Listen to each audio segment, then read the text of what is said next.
তুমি ভারতকে ঘৃণা করো কেন? বরং কোমরে গামছা বেঁধে রেডি হও। ভারত আমার দেশ, আমার দখল করে নিতে হবে। আবার ভারতের বিরোধিতা করি না আমরা কেন? ভারত কাগো দেশ?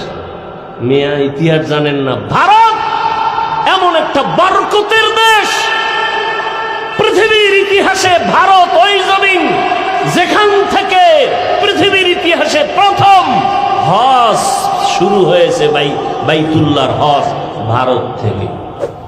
পৃথিবীতে প্রথম মানুষ কে? আদম নবী ভারতের জমিন থেকে হেঁটে গিয়ে 1000 বার বাইতুল্লাহ হজ করছেন। 1000 বার বিমানে, স্টিমার, কেমনে, কয়বার? 1000 বারের মধ্যে 300 বার করেছেন বড় হজ, 700 বার করেছেন ওমরাহ। কয়শো বার? 700 বার করেছেন ওমরাহ। কোথার থেকে হেঁটে গিয়া? ভারতের ঘৃণা করেন কেন?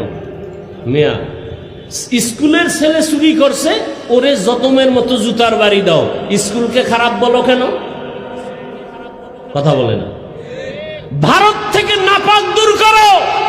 ভারত তো ওই জমিন যেই ভারতের রাজধানী দিল্লিতে আজও দাঁড়িয়ে আছে মুসলমানের ঐতিহ্য কুতুব মিনার। তুমি ভারতকে ঘৃণা করো কেন? বরং কোমরে গামছা বেঁধে রেডি হও। ভারত আমার দেশ, আমার দখল করে নিতে হবে। আবার ভারতের কথা শুনলেই চুলকানি। কি আমি যে কয়টা কথা বললাম বানায় বলছি?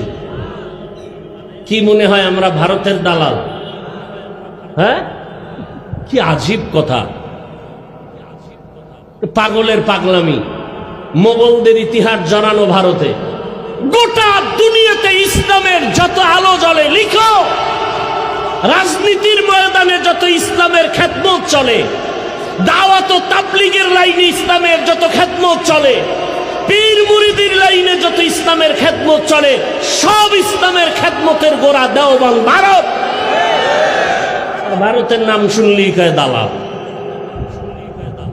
আমাদের রক্ত ঈমান ওখানে ঢুকানো। গোটা দুনিয়াতে ইসলামের খেদমত চলে, এর পাওয়ার হাউস কই? কোথায়? কোথায়? দেওবন্দ।